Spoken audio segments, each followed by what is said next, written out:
Las opiniones y comentarios expresados en el siguiente espacio son exclusiva potestad de quienes lo emiten. Esta empresa televisora exime su responsabilidad o participación en los mismos.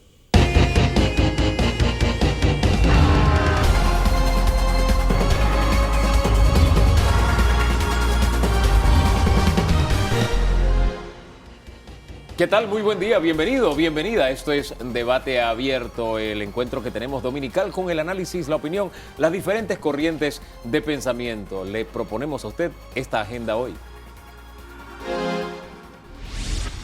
A partir del 1 de julio tendremos una mejor asamblea. ¿Qué esperanza hay? Nos acompañan Juan Diego Vázquez, diputado independiente, y Raúl Pineda, diputado PRD. Perspectivas de la economía, empleo, desempleo. Nos acompaña René Quevedo, consultor, a darle un vistazo a este tema. Conversamos sobre la justicia, corrupción y otros temas más bajo la óptica de Ana Matilde Gómez. Nuevas estrategias respecto a COVID y vacunación. Arturo Rebollón lo pone en perspectiva. Y en exclusiva conversamos con la canciller Erika Moines. Hablamos de su gira a los Estados Unidos y, por qué no, también la forma en que Cancillería está atendiendo el caso de los hermanos Martinelli Linares y otros temas más. La mesa está servida. Bienvenido. Buen día. Buen día, don Danilo. Una semana más. Una semana más. Y comenzamos hablando de nuestra próxima asamblea. Están con nosotros Juan Diego Vázquez, también Raúl Pineda. A los dos, bienvenidos. Gracias, buenos días. Buenos días. ¿Qué esperanza alberga de nuestra próxima asamblea, el próximo periodo? Bueno, mira, Hugo, yo creo y confío en que Raúl puede coincidir conmigo, que tiene más tiempo de experiencia en la asamblea, que nosotros como diputados, como panameños, tenemos que aspirar a que la asamblea mejore. Y no podemos mejorar si como asamblea, como institución, no reconocemos los errores que estamos cometiendo. ¿Qué errores hay que reconocer? La falta de transparencia, el irrespeto que a veces los propios colegas tenemos con la institucionalidad. Hay temas que se ven y temas que no se ven. La gente que reclama transparencia, rendición de cuentas, mejores proyectos de ley, proyectos que transformen las comunidades, que transformen las políticas públicas. Pero hay algo también a lo interno. Y es que la asamblea tiene que caracterizarse. Yo me niego a seguir trabajando en una asamblea que siga de espaldas al pueblo y de rodillas al Ejecutivo. Y esas son cosas que la Asamblea tiene que poder hacer. Y son reformas internas. Esto no es algo que tienes que ayudarnos tú o que la ciudadanía pide, pero para que la Asamblea trabaje como debe trabajar en este y cualquier gobierno, tiene que caracterizarse frente al Ejecutivo porque somos un balance. Pero con una bancada de 40 y con otras bancadas muy cercanas a esta de 40, quedamos algunos solos. Haciendo ese balance que es necesario para la democracia. ¿Tenemos una asamblea de rodillas ante el Ejecutivo, señor Pineda? Yo creo que tenemos una asamblea que ha avanzado en el tema de transparencia. Yo creo que el diputado Juan Diego, coincido con él en muchos de los temas de la independencia de la asamblea, pero hemos avanzado en el tema de transparencia, el voto electrónico que tanto se peleó, la asistencia, el pueblo puede ver cómo se votó. Yo creo que es una lucha, Juan Diego también la llevó. Yo creo que la Asamblea jugó un papel fundamental en estos 2 años de pandemia. Si no hubiese sido por la Asamblea Legislativa, no hubiese habido ley moratoria de los bancos, de la luz, del agua. La Asamblea sesionó en el medio de la pandemia durante todo este tiempo. Yo creo que siempre hay cosas que mejorar. Yo creo que sí, la Asamblea te tiene que caracterizar. Eso es lo que nos hace ser diferente, independiente, y es el balance del poder. Pero hasta ahora, ¿ha estado de rodillas ante el Ejecutivo? No ha estado de rodillas. Yo creo que hemos avanzado. Yo he visto gobiernos que no se ha citado ni a un solo ministro en un periodo. Esta asamblea ha citado a ministros, funcionarios. ¿Así? Bueno, eso tiene que ver con la administración y con la junta directiva de la asamblea, pero sí se ha citado y sí han ido ministros. Usted habla de una asamblea que se caracterice, pero si lo citan y no van, entonces no se está caracterizando. Sí ha ido, sí han ido. Hay otros que no han ido, pero la mayoría ha ido. ¿Qué hacemos con los que no han ido? ¿Tienen que ir? ¿Tienen alguna herramienta ustedes para obligarlos? Mira, lamentablemente hay una discusión que en la Asamblea, y debo aplaudir lo que dice Raúl porque no lo dije y tengo que reconocerlo también, el hecho de que tengamos ahora un voto electrónico que nos ayuda a transparentar las votaciones y por ende la asistencia, porque el que no va y pone la huella no vota y por ende no estuvo. Yo creo que sin duda es un avance, Raúl, del que todos hemos formado parte y que pese a que hubo resistencia y todavía tal vez la hay un poco, eso hace la diferencia. Sin embargo, ¿de qué importa esa votación si, como lo digo, no nos estamos caracterizando? Y pongo un ejemplo puntual. cuando ocurrió todo el escándalo de CENIAF, que sigue sin estar resuelto verdaderamente, la Asamblea se caracterizó y citó a la ministra Marinés Castillo del Mides, citó a unas funcionarias como la gobernadora García. ¿Dónde están? Al Pleno no fueron a dar explicaciones. Todo lo que está ocurriendo con el tema energético y telecomunicaciones. Citamos al director de la CEP. ¿Dónde está?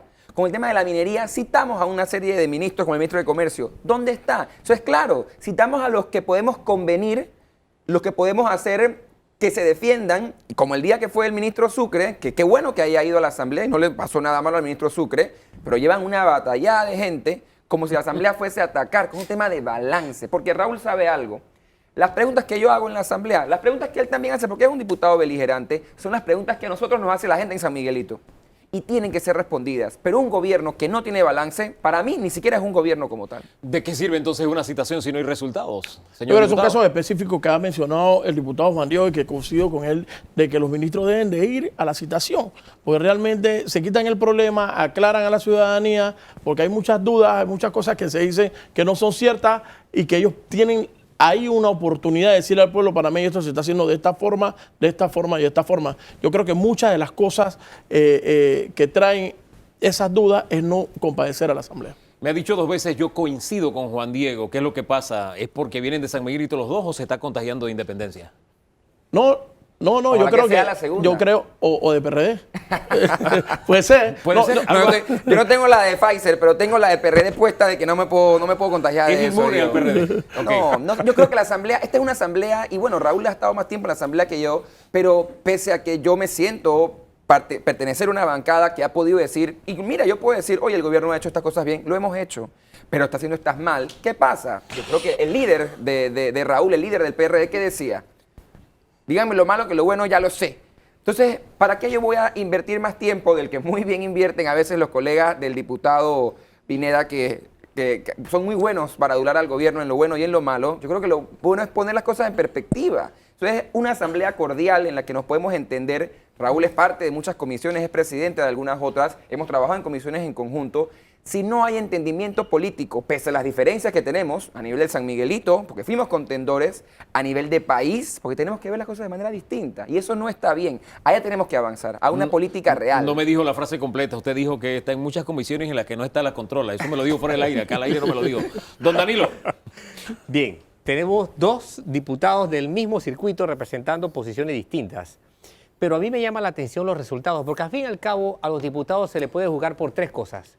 Lo que dicen, lo que proponen como nuevas iniciativas legales y al final cómo votan.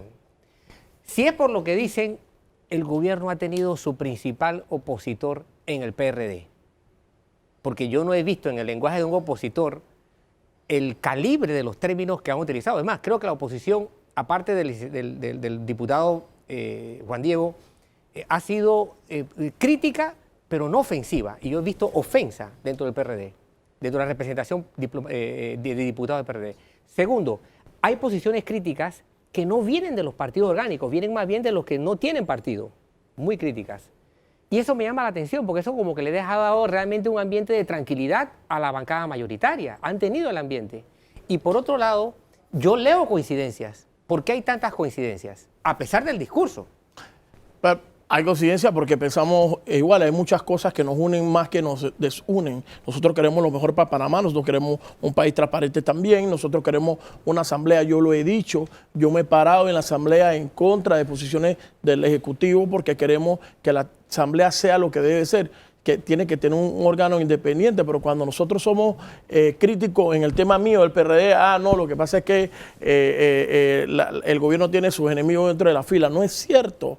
Yo también vengo a decir aquí que mientras todas estas cosas pasan, Panamá es el mejor país de la región para vivir. Panamá es el país de la región que más rápido ha vacunado a su gente. Panamá tiene una tasa de letalidad más baja del mundo. Tiene el mejor sistema de distribución de vacunas. Ha actuado actualmente uno de los países que más pruebas hace del COVID. Es actualmente uno de los países que más tasa de positividad. Y así te puedo mencionar un montón de Raúl cosas ha traído un buenas guión. que han ¿Cómo hecho. ustedes dicen que el PRD tiene los enemigos adentro? No, Juan, yo te tengo que decir también todas las cosas. Panamá Solidario, que actualmente es el único país que está ayudando solidariamente en la región. ¿Y quién lo lideriza? Mientras que no genera empleo, Gaby, Raúl. Y yo creo que esas son... No, pero- ni pero hablemos no- del vicepresidente. Pero no genera empleo, no porque no lo está generando. Panamá crece el doble que cualquier país de la región, no a la velocidad que queremos. Hay cosas que no se han hecho. Nadie estaba esperando una pandemia, estaba preparado para esto. Pero hay cosas positivas. Sí, pero se han cometido, miren, y ese es el tema, ¿no? Y como ven, hay coincidencias, yo puedo coincidir en que Panamá es el mejor país del mundo, si quiere. Sin embargo, no todo esto es gracias al gobierno del PRD, que para mí ha dejado mal la experiencia que tanto alardeaban tener en campaña para gobernar, porque han dejado gobernar a quienes no saben, ni nunca van verdaderamente a gobernar, porque lo que están haciendo no es un gobierno. Eso en primer lugar. Y en segundo lugar, y este es el tema, el colega, y lo respeto, ha venido a decir lo que él piensa es lo mejor. Pero hay algo más preocupante, porque mientras sí, Panamá Solidario le brindó una oportunidad a algunas personas, porque tú no puedes decir aquí, Raúl, que por ejemplo en todo San Miguelito hay respuesta para todo el mundo, porque eso es mentira. Y dos, la gente, yo y él también, porque tengo que reconocerlo, que estamos cerca de la gente. La gente no quiere $120, la gente quiere trabajo, y el gobierno poco ha hecho para generar empleo. Bueno, mentira. Ha incrementado la planilla y ha aumentado los salarios para los amigos del gobierno. Mientras tanto, los verdaderos programas buenos que tiene el gobierno, porque puedo reconocerlo, como Aprender Haciendo, no se le invierte. Gente de San Miguelito se ha quedado sin respuesta y el gobierno con planilla de amigos. San Miguelito, y como todo el país, no hay forma de complacerlo a todo el mundo. No hay forma, no hay los recursos suficientes en un bolsillo sin fondo. Sí ha crecido la planilla. Se ha crecido la planilla, hemos contratado personal de salud, médicos, aseadores, y yo creo... ¿Por qué ha aumentado? Que no ha visto el médico todavía la asamblea. La asamblea no ha aumentado para otras administraciones. El presupuesto de otras administraciones eran de 180 millones de dólares. El presupuesto de la asamblea es de 125 millones de dólares. Y lo que yo creo es que el ministro de Economía y Finanzas, el gobierno en general, pese a que fue a la asamblea, no han podido presentar una real política de generación de empleo. Y mira, ustedes van a tener a René Quevedo. Y yo quisiera que de verdad escucháramos lo que dice el analista Quevedo, porque si el gobierno no se ve en el espejo de lo que vamos a tener una crisis social más temprano que tarde. Y eso sí no lo vamos a poder parar ni con bono solidario, ni con grandes problemas. Pero mientras tanto, ¿qué hace el gobierno? Promete diálogos y tiene al país enredado mientras no resuelve los problemas de raíz. ¿Pero qué estamos haciendo? Espérate. Panama Ports, estafando al Estado. La minería, estafando al Estado y acabando con los recursos naturales de este país. El tema de la energía, ayudando nada más a los amigos del gobierno como el señor Alemán. Entonces no podemos seguir trabajando así. Tenemos que empezar a generar empleo con propuestas y las tenemos en la asamblea. Ojalá el colega que lo ha hecho podamos discutirlas y que en el Ejecutivo las vean como eso. Propuestas para que el país, haya un balance y haya un país propositivo. ¿Tiene usted un argumento a favor del gobierno? Lo primero que tengo que decir es que no estamos ayudando al empresario alemán, estamos haciendo justicia de la injusticia que hizo el gobierno pasado, favoreciendo a otros empresarios que eran de su gobierno. Eso es lo que estamos haciendo justicia y poniendo la tabla pareja. Y otro tema, Panamá es el mejor país en apertura económica. Panamá, aunque no lo se quiera reconocer, ese plan solidario da paz social. Yo quisiera que no... No ha pasado lo que Panamá no ha pasado lo que pasó en Costa Rica, Sí. no pasó lo que está pasando en Colombia, no pasó lo que está pasando en El Salvador, en Guatemala, en Honduras. Lo que pasa es que no lo podemos comparar porque no lo estamos Yo viviendo. quisiera que volviéramos a la asamblea porque en la primera respuesta uno de ustedes dos habló de que qué bueno por el voto electrónico porque ahí se sabe quién va y quién no va. ¿Y de qué sirve si al final el que no va sigue cobrando como si fuera? El reglamento interno es una asignatura pendiente Bueno, yo desde espero- hace años. Yo quiero decir algo antes A que ver. Juan Diego lo diga. Cuando estábamos en campaña, porque realmente el único diputado independiente que hay es Juan Diego.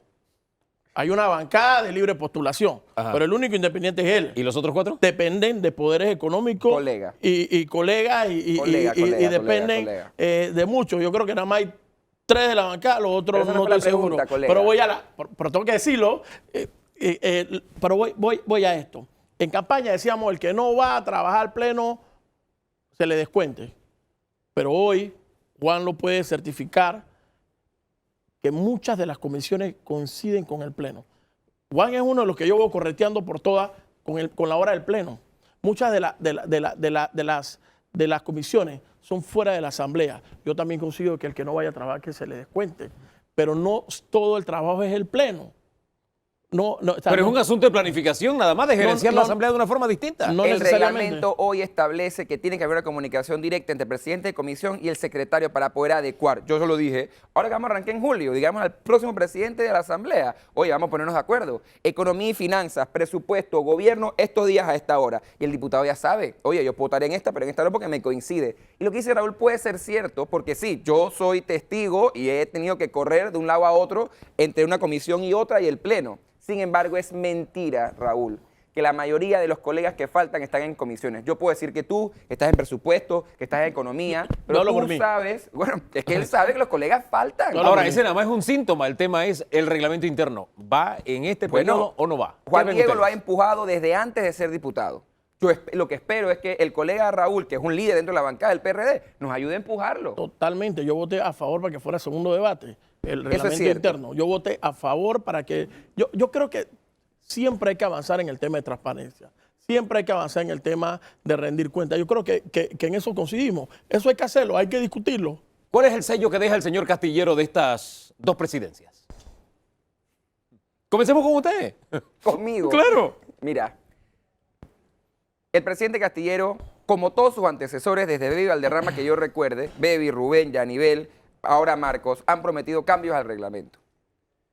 Cuando en el primer año a nosotros como diputados nos cuestionaron haber votado por Marcos, fue porque Marcos frente a mí, estamos entrando en política, él también, no tenía yo por qué dudar, ahora ve lo inocente que fui, pero que el presidente nos dijo, vamos a aprobar esto. Y se cayó la discusión, y lo sabe el colega, para frustrar un intento de reelección. Presidente Castillero ha demostrado que no tiene la verdadera forma de liderar un órgano con 71 jefes, porque eso hay que entenderlo.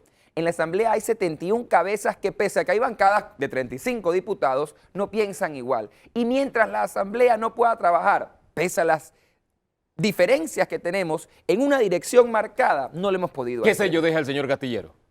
Hombre, la administración, pudimos sesionar en pandemia, logramos las moratorias, logramos la reducción de esa contingencia, todo ese dinero que manejó el Estado pasó por la Asamblea, por la aprobación de la Asamblea, pasó, el presidente de la pero eso no Asamblea lo logró atendió él, lo logramos todos los 30 diputados. días, 30 días atender a todos esos universitarios que estaban en la calle, lo hizo el presidente de la Asamblea. Dejemos las cosas hasta ahí porque el tiempo se nos Para acabó. luego mentirles con la Constitución. Lo que pasa es que Sí. hay muchas cosas que tú puedes ver en una página, Sí. o las letras o la parte blanca. Ajá. ¿Y usted qué prefiere ver? La parte blanca, la parte positiva. Vamos a la pausa y regresamos en segundos. Gracias por Cuando haber están en estado acá. gobierno, cuando no están en gobierno, Tenemos más que hablar esta mañana en Debate Abierto en segundos nada más. Veo la parte.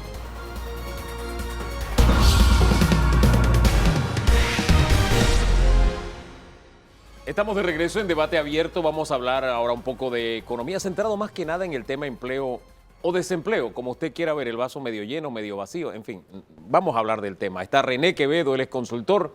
Don René, bienvenido a Debate Abierto. Gracias por la invitación, un placer estar acá. Nos encuentra el sexto mes con 18.5 de desempleo.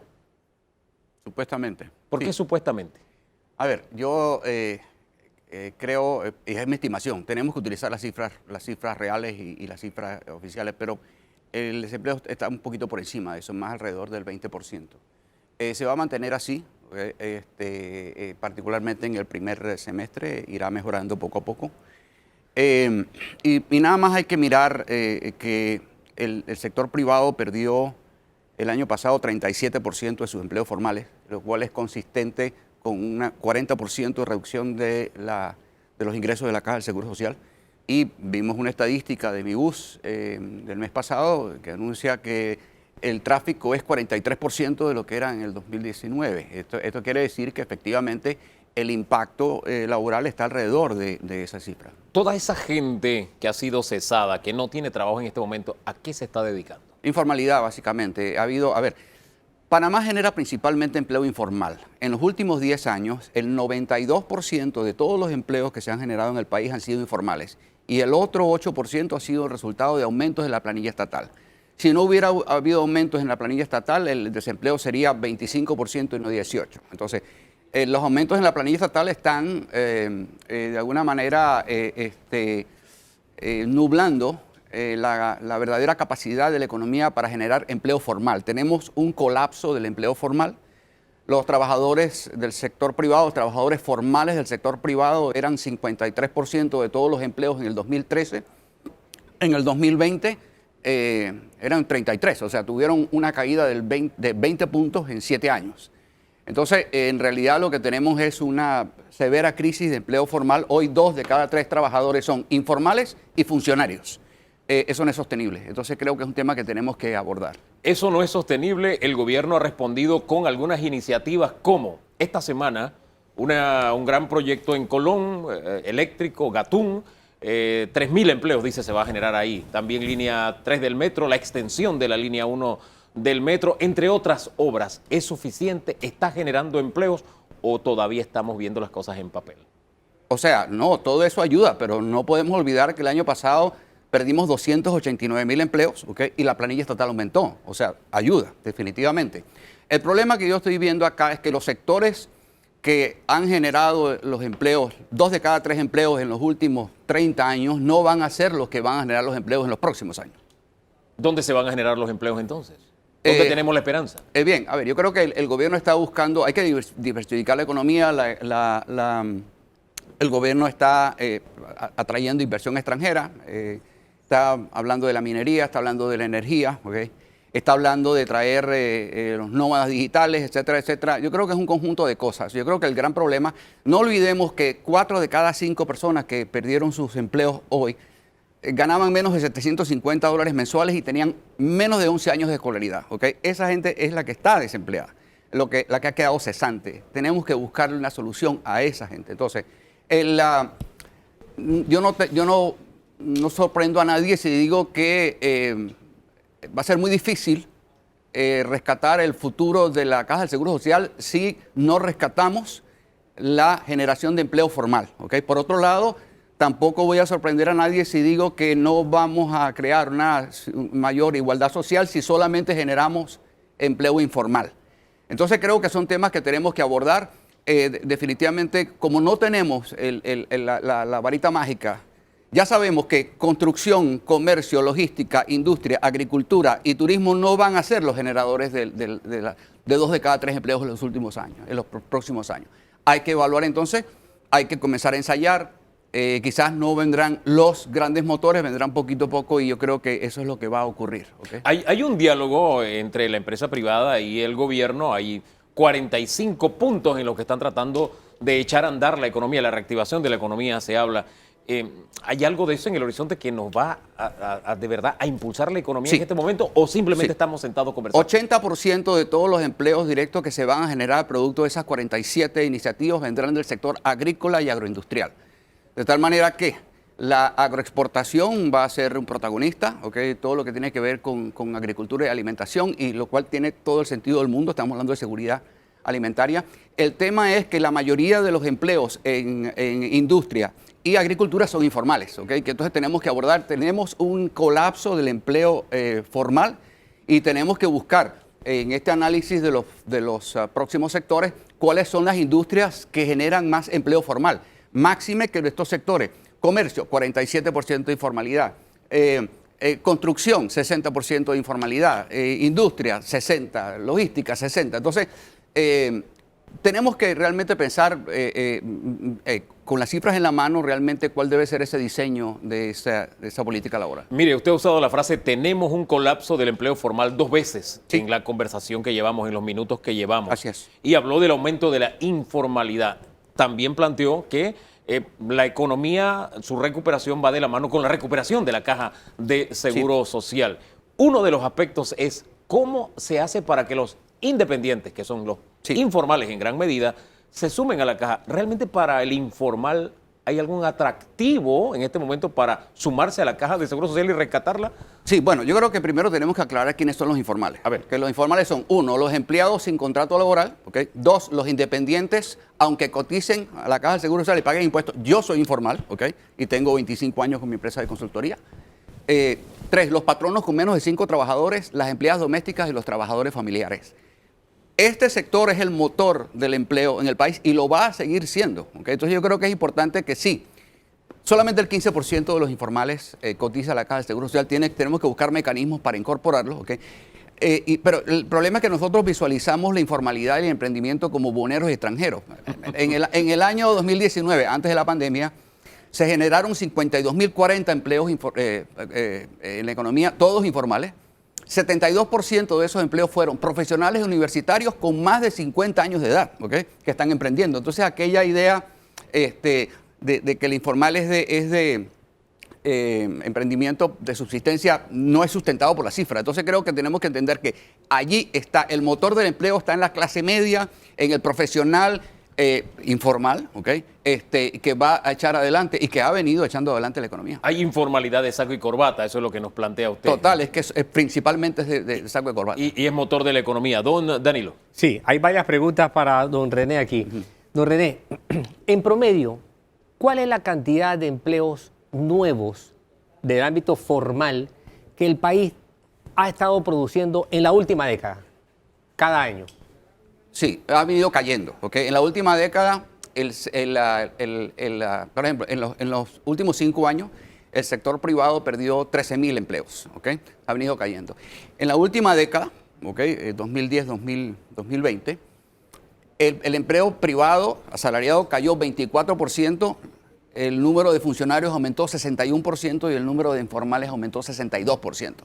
Esto no es sostenible. ¿Sobre una base de más o menos cuánto? En miles de personas. A ver, o sea, estamos hablando de que nosotros estamos generando aproximadamente, esta economía genera 45.000 empleos por año, más o menos. Ese era el número. Más o sea, o menos. es decir, vamos a ser conservadores. Sí. Se gradúan de la secundaria alrededor de 26.000 chicos al año.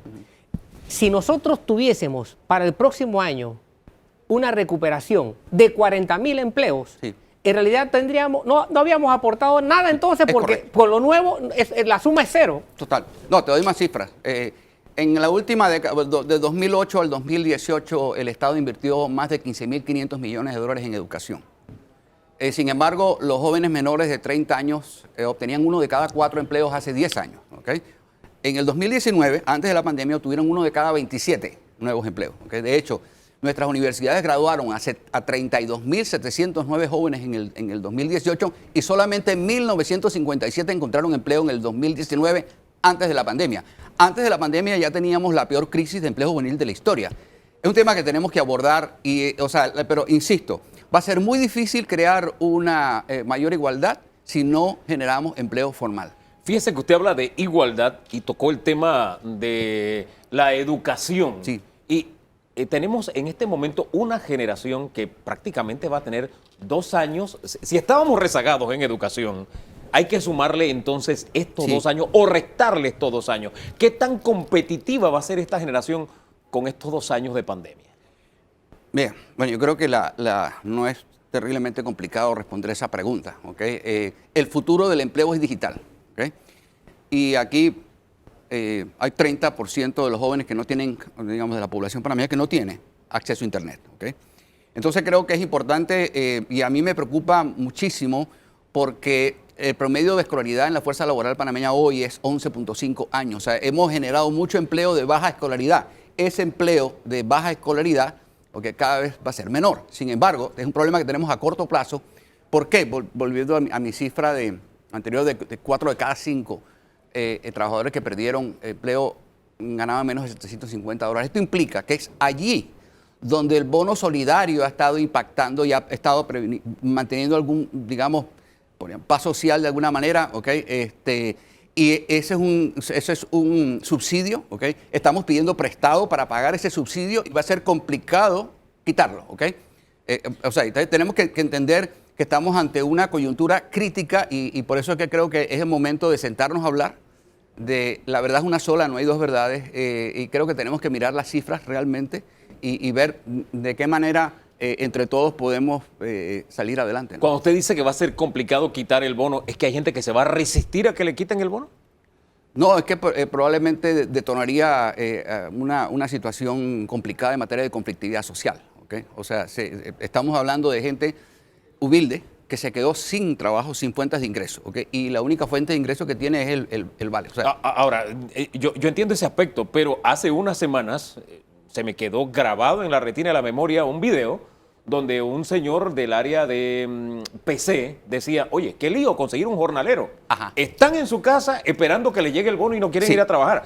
Y cuando presenté en radiografía ese video, me llaman de Tierras Altas, el señor Jiménez, dirigente, y me dice, oiga, acá, Augusto Jiménez me dice, oiga, acá hay fila de gente esperando bolsa de comida y bono y no tengo quien me trabaje en Así la es, finca. así es. Entonces hay gente que se está recostando en eso. Sí hay Sí. una respuesta, pero hay quienes también Es correcto. se están acomodando. Totalmente Pensé que ahí de venía acuerdo. el conflicto, no Sí, sé. totalmente. No, definitivamente. Hay gente, efectivamente. Es igual que, por ejemplo, con la mora, ¿ok? Vamos a estar claros, con la moratoria.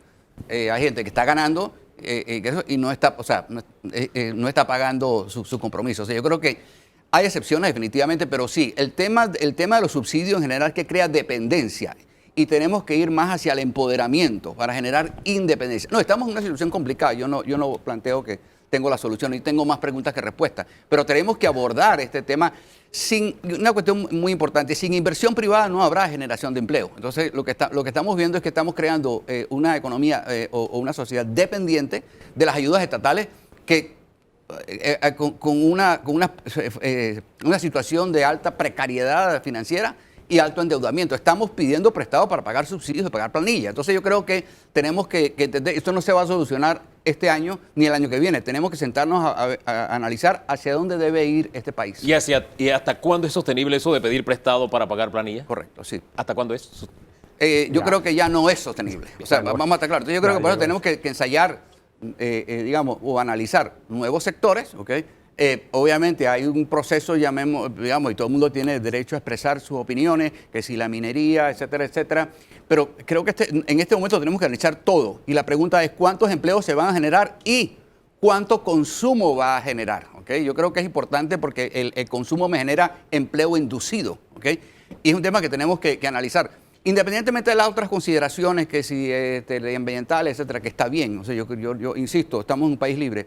Pero creo que tenemos que, como dicen, lo que no se mide no existe. Los hechos convencen, las opiniones confunden. Entonces, creo que no estamos en el momento para decir, bueno, es que lo que llegamos hasta aquí y el camino que nos llevó hasta hoy es el mismo que nos va a llevar por los próximos años. No, yo creo que vive de ilusiones, como dice, muere de desengaño. Ahora, en ese punto hay muchos que están discutiendo quién tuvo la culpa, quién no tuvo la culpa. Eso nos lleva, de verdad, a solucionar el problema. No, el problema es que nosotros no sabemos cuál es el problema, pero siempre sabemos quién es el culpable, particularmente de problemas que no entendemos, ¿ok? No entendemos la dimensión de esto, ¿ok? Don Danilo. Sí, el tamaño del problema es tan monstruoso que ya con lo que usted dice, y es fácilmente comprensible, 40.000 empleos que se creen este año no nos resuelve el problema, porque si acaso estaría asomándose a lo que tradicionalmente se demanda. Ahora, sobre esa realidad, ¿qué tanto pesa el hecho de que lo que se esté creando también sean trabajos con características precarias? Sí. ¿Qué tanto es la precariedad laboral que es la que al fin y al cabo quedará para repartirse entre la demanda laboral? Sí, por eso es que dije, ¿no? O sea, antes yo dije que el 92% de todos los empleos generados en la última década fueron informales. Obviamente la pandemia tuvo un impacto fuerte, pero la década antes de la pandemia, 2009-2019, el porcentaje de informalidad en los nuevos empleos era de 52%, o sea que el COVID agregó 40 puntos, pero no generando empleo informal, sino destruyendo empleo formal. Y es ahí entonces que nosotros tenemos que analizar cuáles son las industrias, ¿okay?, que generan más empleo formal por su naturaleza. Entonces creo que es un tema que tenemos que analizar. Como dije antes, ¿no? Va a ser muy difícil, ¿okay?, encontrarle solución satisfactoria al futuro de la Caja del Seguro Social si no mejoramos la generación de empleo formal, ¿okay?, empleo decente. Entonces creo que son temas que tenemos que analizar. Dentro de esto, yo insisto, yo creo que el gobierno está buscando alternativas. La inversión extranjera directa, la ley CEN, por ejemplo, del 2007 ya ha generado hasta ahora, en los 14 años que lleva, 1.100 millones de dólares en inversión y 35.000 empleos formales. Data dura, ¿ok? Las inversiones que se han hecho, por ejemplo, tenemos el caso de Minera Panamá, genera 5.000 empleos directos, 39.000 empleos entre directos e indirectos inducidos y consume 583 millones de dólares al año a la economía. Todo lo que nosotros hagamos, no sé el caso de esta concesión, de la construcción de la nueva planta de producción eléctrica. No sé cuáles son los números, ¿ok? Pero tenemos que mirar esto, o sea, cuántos empleos formales se van a generar, ¿ok? Y mantenerlo en el tiempo, porque los sectores que nos han traído hasta acá se han ido informalizando con el tiempo. A propósito de los sectores que nos han traído donde estamos, el turismo es fundamental en la economía y es un tema en el que hemos estado de alguna forma de acuerdo en varios lustros y que miramos a Costa Rica y que de alguna forma está despegando. Es más, vi un gran titular en Forbes que decía, sin miedo, el turismo impulsa la economía en Costa Rica y son cifras sorprendentes. Sí. Nosotros nos estamos quedando, nos estamos durmiendo en ese sector. Mientras haya cuarentenas y toques de queda, no va a haber turismo. Yo creo que es bien sencillo, ¿ok? Es decir, el 70% de los empleos en Panamá son presenciales, ¿ok? El turismo es uno. De hecho, el turismo perdió 1/3 de su fuerza laboral y 2 de cada 3 de esos empleos perdidos son mujeres. Entonces, las restricciones de movilidad son la sentencia de muerte para el turismo, o sea, no va a haber despegue. Entonces, yo creo que tenemos que buscar un mecanismo para, entendiendo y yo no quiero sonar de que yo estoy siendo hereje. Por supuesto que tenemos un problema. Nada cierto depende de algo incierto. Si nosotros no controlamos la tasa de contagio del virus, va a ser muy complicado hacer esto. Entonces, creo que el turismo definitivamente, ¿okay? Es un tema que rápidamente podemos reactivar. Y por eso que tiene que haber coherencia en las medidas que se tomen en todo lo que tenga que ver con las industrias alrededor del turismo, ¿no? 2.600 restaurantes ya dejaron de existir. Sí. ¿Qué otra cifra maneja así en sectores específicos que nos impactan y nos encaran la realidad dura que estamos atravesando? Bueno, el sector comercio perdió 75.000 empleos, ¿ok? De hecho, 57% de todos los jóvenes que perdieron sus empleos trabajaban en el comercio o eran mano de obra no calificada. En el caso de las mujeres, 56%. Entonces, los 5 sectores más vulnerables a las restricciones de movilidad, llámese comercio, construcción, agricultura, logística y hoteles y restaurantes, representaron 3 de cada 4 empleos que se perdieron, ¿okay? Entonces, yo creo que... Anteriormente las crisis eran o de demanda o de oferta. Esta crisis es de las dos cosas. Es correcto. Explotó la demanda y explotó la oferta. Así es. ¿Por dónde se comienza? Sí. Bueno, a ver. El consumo cayó en $600 millones mensuales, ¿ok? Vamos a empezar por ahí. Es decir, y el problema que tiene, y por eso es que insisto el tema de los subsidios, que no es tan sencillo. ¿Por qué? Porque la caída del consumo ocurrió en un segmento, ¿ok? En un segmento por debajo de los $750 mensuales de ingreso, ¿ok? Estamos hablando entonces de un sector muy particular. Estamos hablando de la clase, realmente de la clase humilde, ¿ok? Sin embargo, 27% de todos los trabajadores que tenían responsabilidades gerenciales y 21% de los que tenían responsabilidades técnicas, ¿ok? Perdieron su trabajo. Pero el grueso está allí. Entonces, definitivamente necesitamos inyectar, tenemos una crisis de liquidez, ¿ok? Una crisis de liquidez con el sector privado descapitalizado, más de un año parado, ¿ok? El gobierno endeudado y con precaria situación financiera, esto puede venir, esta liquidez tiene que venir de la banca a través del financiamiento bancario y la inversión extranjera directa. Ahora bien, tal vez la referencia más usual cuando comenzó esta crisis era en el año 89 la economía estaba postrada, teníamos bloqueo, hubo una invasión, todo estaba destruido, pero ocurrió el milagro de Panamá. Sí. ¿Puede ocurrir el milagro de Panamá otra vez? No, porque antes había plata, ahora no. ¿Okay? Sencillo, tenemos una crisis mundial de liquidez.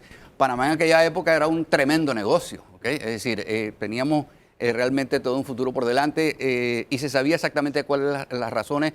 Tenemos una inestabilidad todavía a nivel mundial en los flujos logísticos, en los flujos comerciales, tenemos una crisis de liquidez, todo el mundo está pidiendo plata, todo el mundo está tratando de atraer inversión extranjera, así que sí, o sea, puede haber un milagro, pero yo lo dudo. ¿Okay? Yo creo que tenemos que aterrizar, ¿okay? Y no esperar realmente a que va a venir el sector milagroso, la acción milagrosa.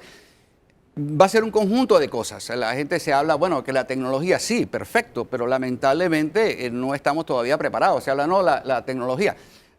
Mira, tenemos 1.600.000 personas trabajando y se habla del teletrabajo, solamente 20.000, ¿okay? Tienen adendas de teletrabajo. Entonces yo creo que va a ser un proceso y por eso es que tenemos que hablar. Yo creo mucho en lo que se está haciendo en el tema del Pacto del Bicentenario, lo apoyo 100%. Tenemos que sentarnos a hablar, no hay soluciones, esto no es una cuestión del bueno y el malo. ¿Okay? Hablar y hacer. Así Tenemos es. que caminar en las dos direcciones. Así es. Gracias, don René, por ayudarnos a poner los pies sobre la tierra. Una tierra difícil, don Danilo. Yo no diría que lo que don René Quevedo nos pone en el plano, sobre la mesa, es un escenario preocupante. Yo no diría eso. Yo diría que es un escenario de alarma. Sí. O sea, no estamos ante una preocupación, estamos ante una verdadera alarma después de escucharlo. Y su conclusión fundamental es, tenemos que ponernos de acuerdo. Sencillito. A mí no me preocupa la situación, me preocupa un poco el clima. ¿Así? Más que la situación. Explíqueme más eso. Que parece que estamos más preocupados de buscar culpables que de buscar soluciones a problemas que no entendemos. O que tenemos que sentarnos. El hecho de que yo los culpe a ustedes de lo que está pasando no va a agregar ni un empleo ni un dólar a la economía. Entonces creo que es momento de empezar a hablar y discutir en base a argumentos, no en base a descalificativos. Me quedo con esa idea para la próxima entrevista. Don René, gracias por habernos acompañado. La búsqueda de solución a través de argumentos y no de descalificaciones ni de búsqueda de culpables, porque otra figura que era aspirante a ser presidente nos acompaña, será Ana Matilde Gómez. Conversamos con ella luego de estos mensajes aquí en Debate Abierto.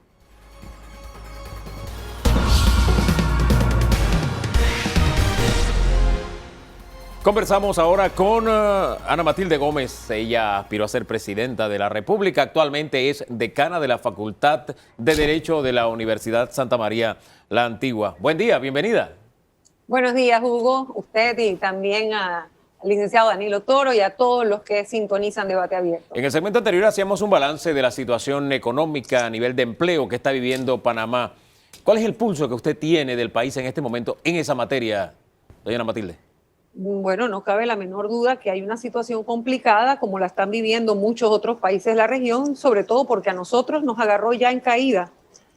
Nosotros ya teníamos una situación complicada en el empleo juvenil. La mayor parte de los afectados en el tema del desempleo son los jóvenes, hombres y mujeres panameños que tienen menos de 35 años, y la crisis sanitaria lo único que ha hecho es agudizar una situación que ya se venía viviendo, ¿no? Ahora bien, ¿estamos transitando en la dirección correcta para superar este mal momento? ¿Cómo lo ve usted?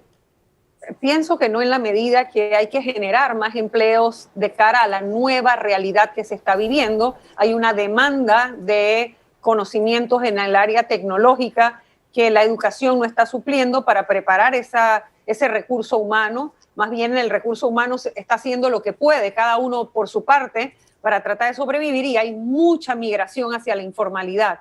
Esto también afecta muchísimo las finanzas de la Caja del Seguro Social, y eso va a repercutir en general en la economía del país, ¿no? En el movimiento económico. Nosotros no podemos seguir dependiendo solamente del sector servicios o pensando que nuestro modelo económico puede seguir funcionando dando prioridad solamente al modelo de servicios. Pareciera que ya hace rato viene dando signos de agotamiento y ahora pareciera que está llegando ya o dándonos sus últimos estertores.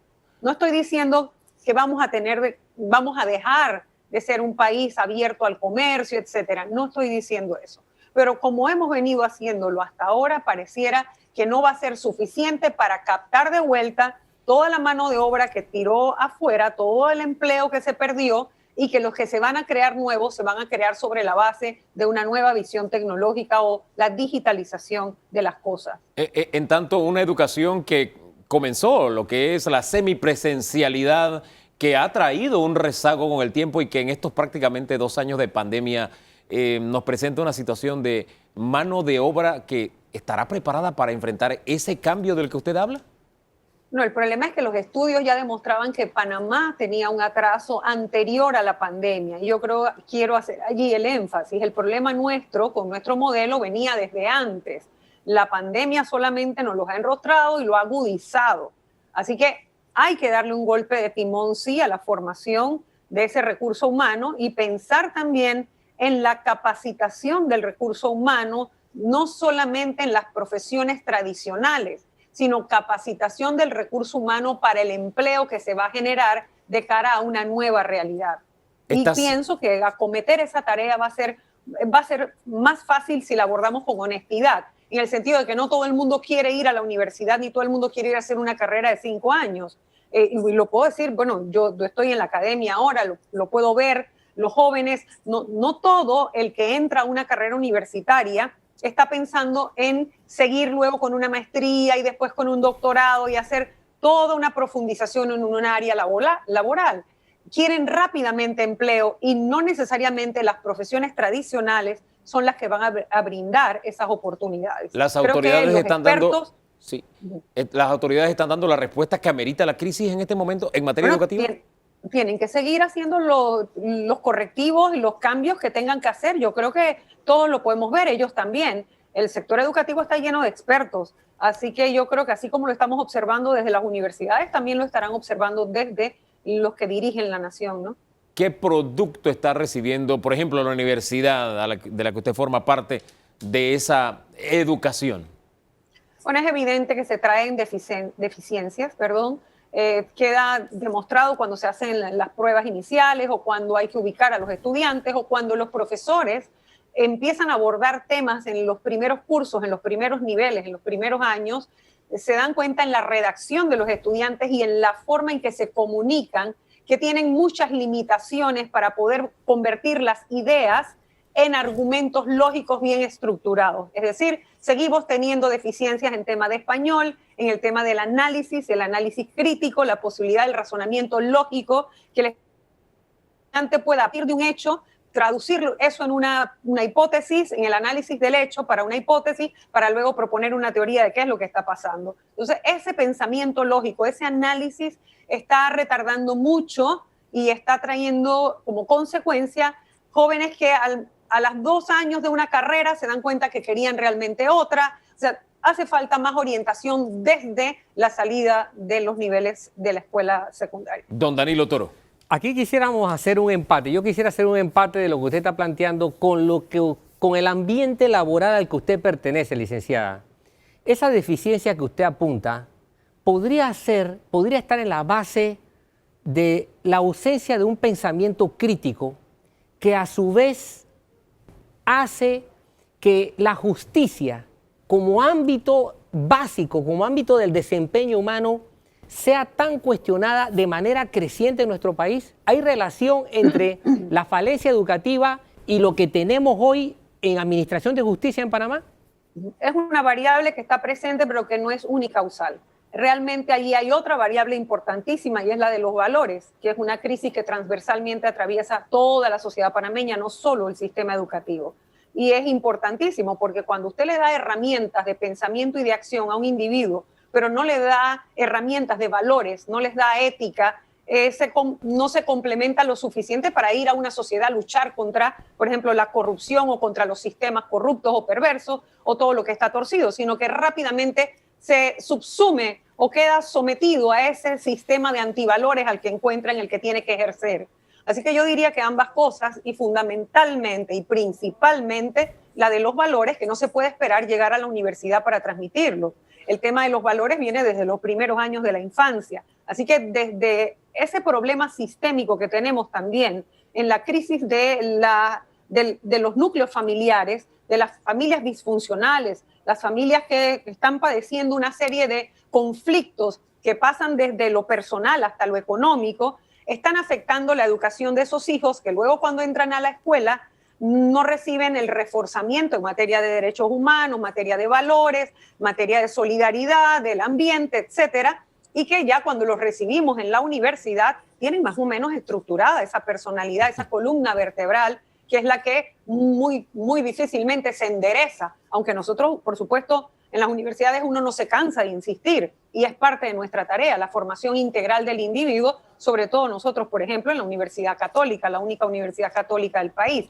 Es evidente que los principios y valores que nos orientan tienen un fundamento ético que es lo primordial, pero aun cuando uno insista en la transmisión de esos valores, las deficiencias que se traen desde el inicio, desde los primeros años, desde reprimir el hecho de traer algo que es ajeno o de no jugar vivo, no lastimar al más indefenso, cosas sencillas, ¿verdad?, que se han ido dejando como importantes en la formación integral del individuo, tienen sus consecuencias después en el ejercicio profesional, eso no tenga la menor duda. Usted habló del sistema perverso de corrupción desde la óptica de a quienes estamos formando. Yo quiero verlo ahora desde la óptica de quienes están en ese sistema y quienes de alguna forma tratan de corregir el sistema. Se lo digo porque esta semana hubo una audiencia que fue suspendida, la Lava Jato, hasta marzo del próximo año. ¿Con qué ojos mira usted esto que acaba de ocurrir esta semana?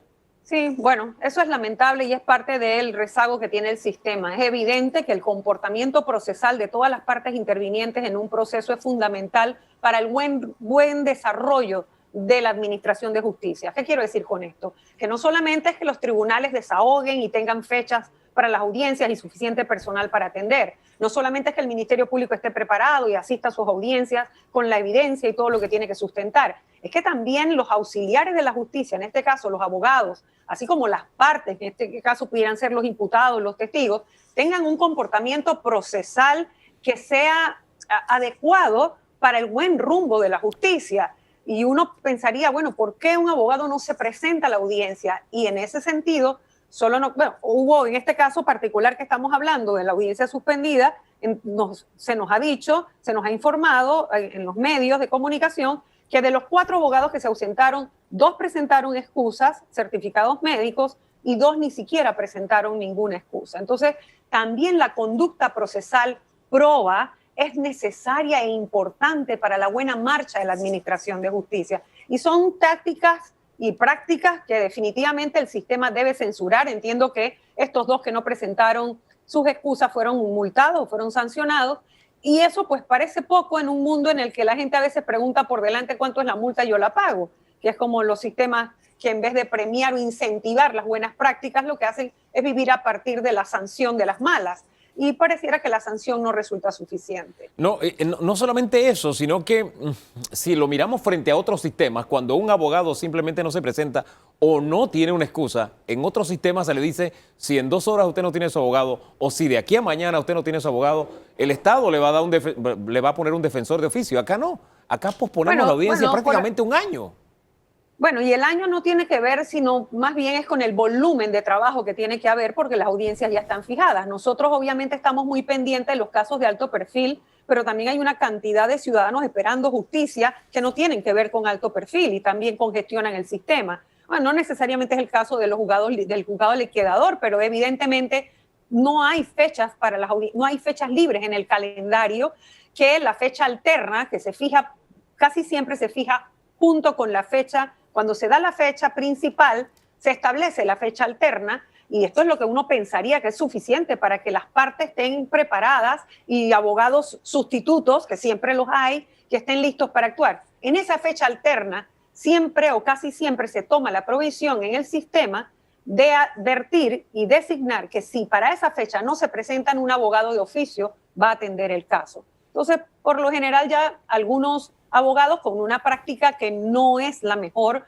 no es la de una probidad procesal que uno esperaría, se acogen a la fecha alterna sin ningún problema, como quien dice, ni se preparan para la primera fecha.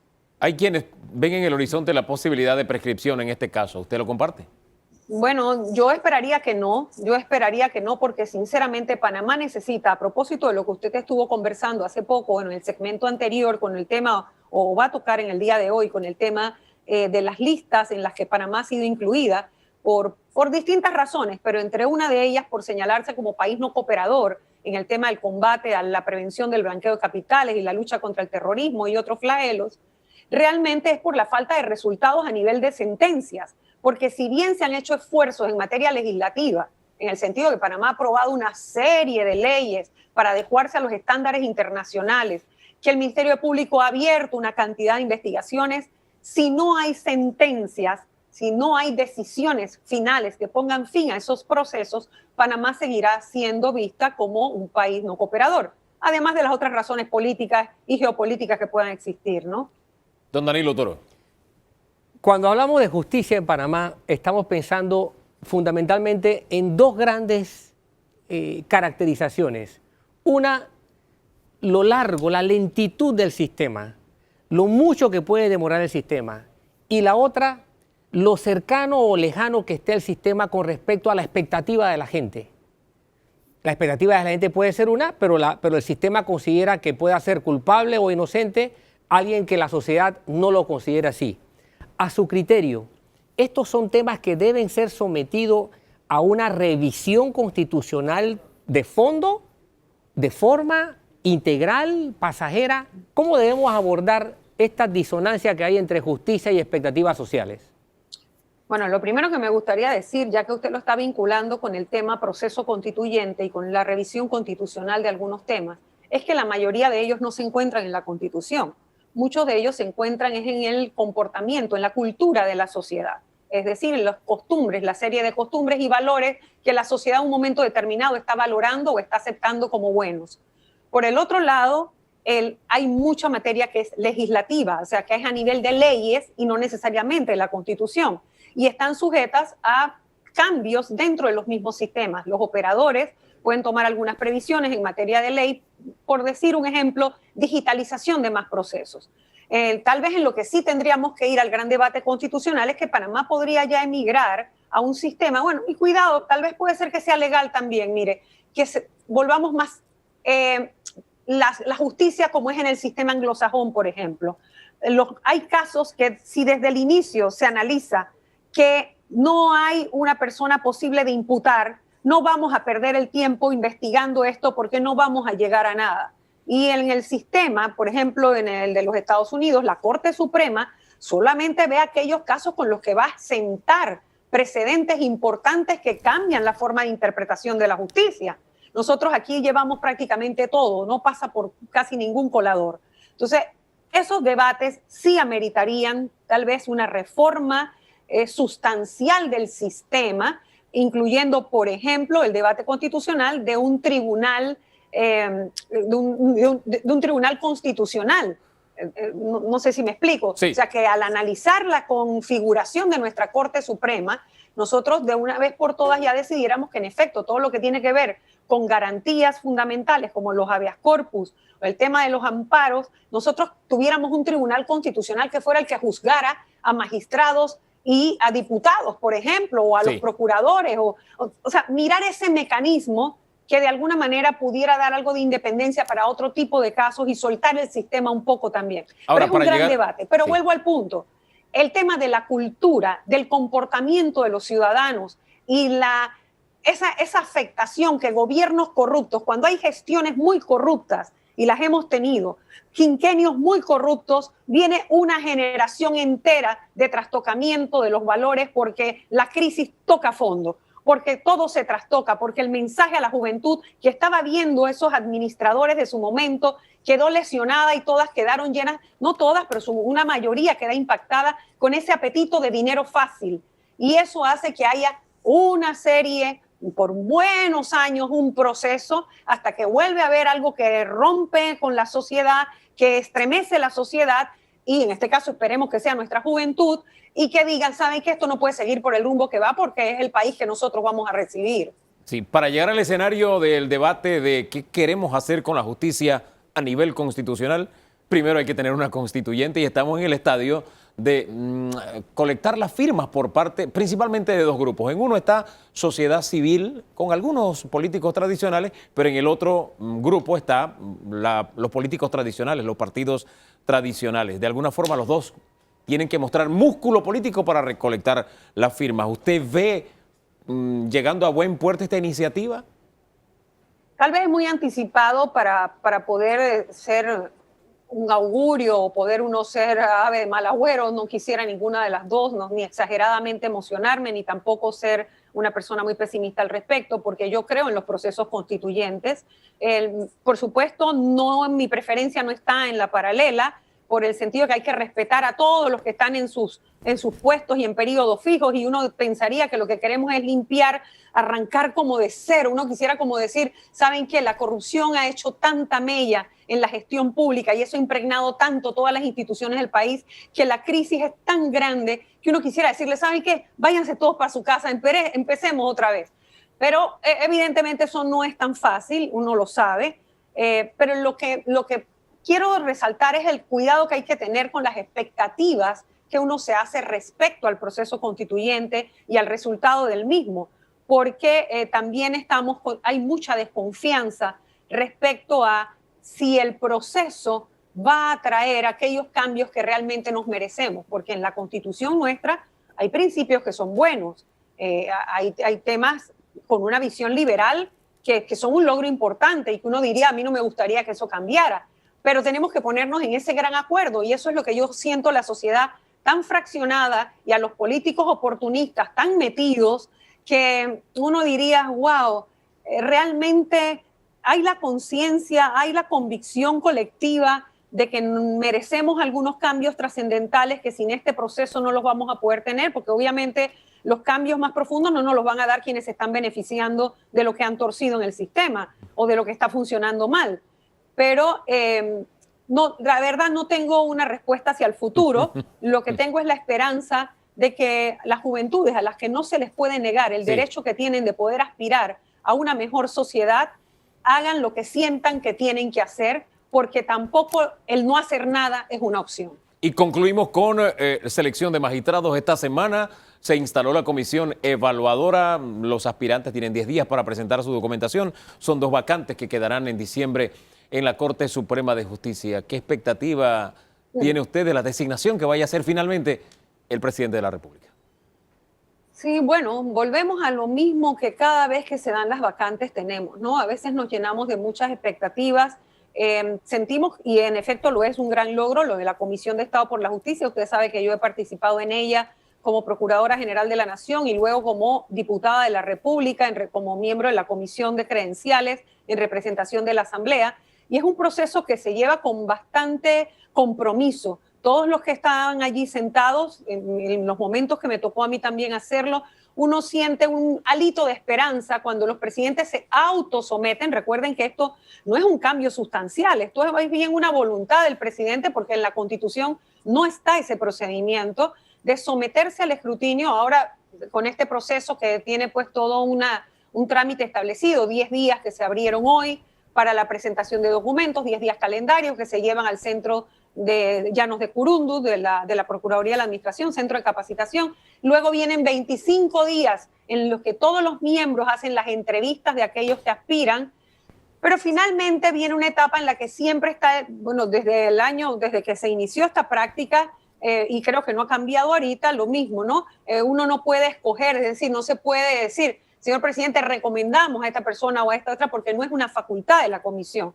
Lo que recuerdo se hizo en un momento fue la ponderación de la lista, y eso es algo que yo aspiraría a que se siga haciendo, y es que si se establecen puntajes, se coloque la lista en un orden que permita darle al presidente unas luces de quiénes son aquellas personas que aspirando tienen las más altas calificaciones para las salas a las que aspiran, que como usted ha dicho es la sala civil y la contencioso administrativa. Entonces, pero eso solamente es el perfil académico, el perfil del conocimiento, el perfil de la experiencia que puedan demostrar.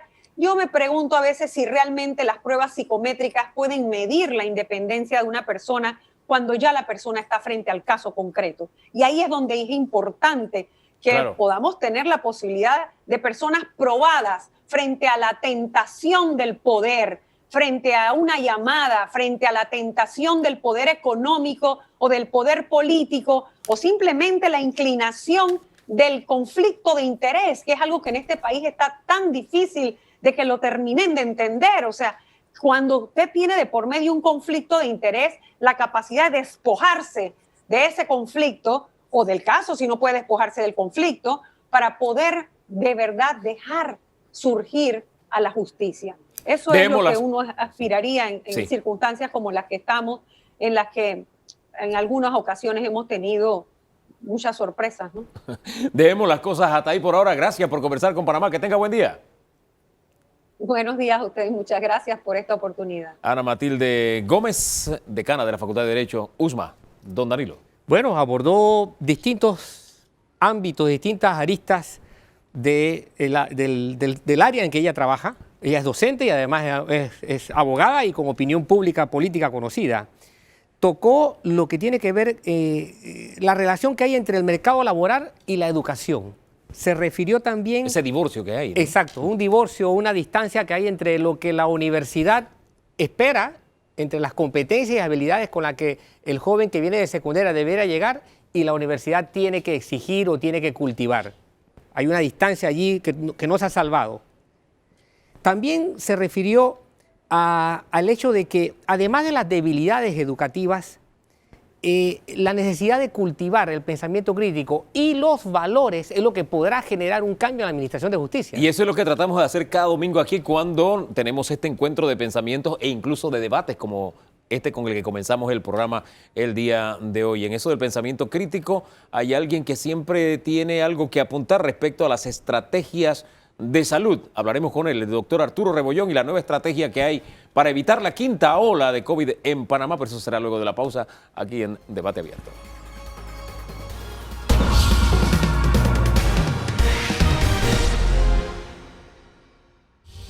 Estrategia de vacunación, la pandemia COVID, ponemos en perspectiva las decisiones tomadas esta semana. Nos acompaña el epidemiólogo Arturo Rebollón. Doctor, buen día y bienvenido. Muy buenos días, Hugo, y todos los que nos están viendo el día de hoy en televisión. Primera entrevista presencial. Primera entrevista presencial en toda la pandemia. Ajá, pero usted la puede hacer por varias razones y estamos orientando Claro. sobre ese tema, por favor, para que hablemos de medidas de bioseguridad y poder asumir compromisos como el que tenemos hoy, con este distanciamiento que tenemos a propósito, entre otras cosas. No, lo primero que yo hice fue evaluar el protocolo de todo el canal, que me recibieron con una cámara térmica súper bien, medición de temperatura, unos protocolos bien hechos, distanciamiento, poca población. Y cuando llegamos acá, vemos que hay una distancia de 2 metros. Eso es lo básico del ambiente que puede hacer Medcom por las personas. Pero yo, como persona, yo utilizo la mascarilla y aparte tengo mis 2 dosis de vacunación. Por eso es que te acepté la entrevista presencial. Eso implica que podemos funcionar conviviendo con la pandemia. Sí, claro. Esa es la idea. Volver a la realidad poco a poco. Y las personas que van vacunándose, ellos tienen la responsabilidad de cuidar a los otros. Porque no es que ahora yo estoy vacunado y no me va a pasar nada. Es al revés. O sea, tú tienes que cuidar a las otras personas hasta que les toque. Porque ya hemos visto que solamente se han vacunado totalmente 300, 400 mil personas. Falta casi el 80% de la población para vacunarse. Todavía Ahora, falta. a propósito de ese grueso de población que falta, se tomaron medidas esta semana, principalmente con AstraZeneca. Sí, claro. Extender el periodo de la segunda dosis o refuerzo, como se le llamaba antes, de 4 semanas a 12 semanas y utilizar la reserva. ¿Se actuó en la dirección correcta o no, doctor? Sí, fíjate que desde un inicio de la pandemia nosotros habíamos discutido que la clave es vacunar lo más rápido posible. Y la forma de hacerlo lo más rápido posible es distribución de primeras dosis a todo el mundo. ¿Por qué? Porque es mejor tener algo de protección que cero protección. Pero cuando tú vas ya a estudios científicos y nos vamos a un país como el Reino Unido, que es ahorita mismo el principal país que está poniendo la vacuna de Astra, ellos han hecho estudios de distintos periodos, 4, 6, 8, 10, 12 semanas, y se vio que el periodo de 12 semanas te da mejor protección que el de 4. O sea que es una estrategia de mejor rendimiento porque te permite vacunar más gente y te da mejor protección. Ahora, uno le asaltan las dudas y es normal. Me haces este anuncio cuando me dijiste, viene un mes en que tendremos pocas vacunas y uno se queda pensando, espérate, ¿me estás dando esta alternativa porque tienes pocas vacunas o desde cuándo se sabe que es efectiva hasta las 12 semanas? Desde eso se sabe desde el inicio de los estudios, ya se sabe que una dosis te protege entre un 70-80% con respecto a las personas no vacunadas, que eso es bastante bueno, Sí. o sea, te reduce significativamente el riesgo, que si lo comparamos con otras vacunas es el máximo de las otras vacunas. Entonces, eso es para que vean que los niveles de las vacunas son diferentes y hay algunas que, aunque no me gusta decirlo públicamente, hay algunas que son mejores que otras, que tienen mejor eficacia, mejor protección, menores eventos adversos, y una de estas es la de Astra. Entonces la de Astra, una vacuna que funciona, segura, eficaz, ha disminuido las hospitalizaciones y las muertes en el Reino Unido, y eso mismo es lo que queremos en Panamá. ¿Puede alguien sentir temor por el hecho de que ahora tendrá su refuerzo en 12 semanas en vez de 4? Es normal que tengan temor por el cambio, Claro. ¿no? Porque es algo rápido, que fue súbito. Sin embargo, esto es algo que se ha ido estudiando desde enero, desde que se inició la vacunación masiva a nivel mundial y que ya se han aplicado millones, estamos hablando de millones y millones de dosis, es que entonces Panamá, muy cauto, toma una decisión 6 meses después. O sea que si me preguntas a mí, es una decisión que se tomó muy tarde. que esto se pudo haber tomado antes y acelerar vacunación. A propósito de AstraZeneca, en América Latina no se habían registrado casos de trombos. Esta semana se dio la primera en Chile. ¿Cómo planteamos esta realidad? ¿Cómo debemos verla los panameños? Claro, mira, lo primero que hay que ver es la detección de un evento adverso grave implica que tenemos los sistemas de protección y de seguridad en posición correcta, que detectar un evento que es rarísimo. Y si nosotros vamos a todos los sitios donde se han puesto vacunación, que en Latinoamérica han sido millones, cientos de millones, nosotros vemos que un evento en cientos de millones hace que sea muy, muy, muy raro el evento y los beneficios de la vacunación son mucho mayores que los riesgos. Don Danilo. Doctor, yo tengo que entrar a algo con lo cual su campo, la epidemiología, tiene que convivir muchísimo, que es la educación de los pueblos, la educación de la gente. Yo soy de la generación que estuvo en primaria en la década del 60. Y en esa década, con solo la radio, porque la televisión apenas estaba entrando, la cantidad de información que yo manejaba como niño sobre la vacunación era considerablemente mayor que la que ahora un niño o un joven maneja. Yo tengo figuras muy claras. La OPAT, Organización Panameña Antituberculosa, y la vacunación contra la polio, que cubrieron mi vida de primaria, de mi vida escolar. ¿Por qué ha costado tanto educar a la gente sobre un problema que pone nuestra vida en riesgo? Eso tiene distintos factores. El primero es que las vacunas son tan efectivas y tienen tanto tiempo eliminando estas enfermedades raras que ya esta población no las conoce. O sea, hablar de polio en los años 60 era una realidad. O sea, habían hospitales, gimnasios enteros con pulmones de hierro que ayudaban a la gente a respirar. Ahora, polio parece una ciencia ficción de la guerra de las galaxias, algo que ya no se ve. Entonces, cuando tú no tienes contacto con eso, tu cerebro no se adapta, no lo puede ver.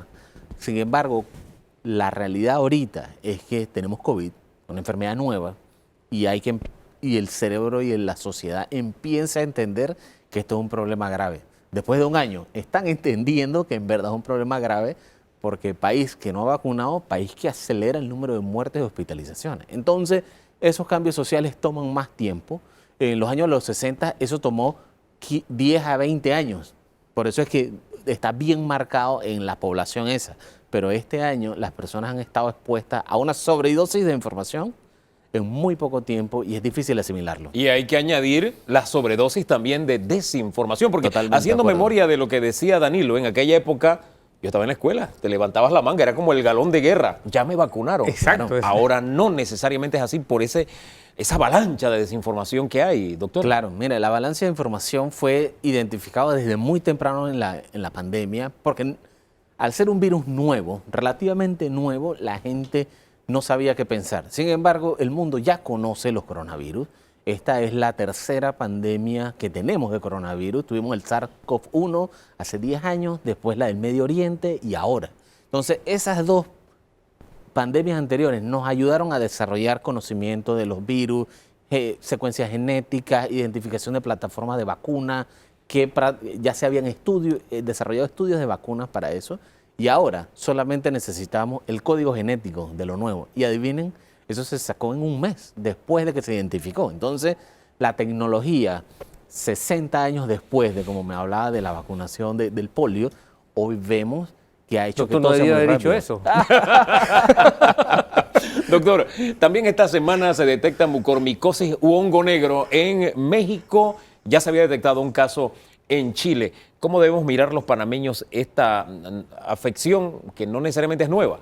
Sí, mira, la mucormicosis es un hongo raro, muy raro, pero serio, y que ocurre usualmente con complicaciones de enfermedades de inmunosupresión y eso. Pero en Panamá es ultra más raro. ¿Por qué? Porque tenemos hongos más dominantes. Y te puedo poner el ejemplo de uno que es bien grave y bien común, que tiene las salas de infectología del Santo Tomás y del Seguro con muchos pacientes, la histoplasmosis.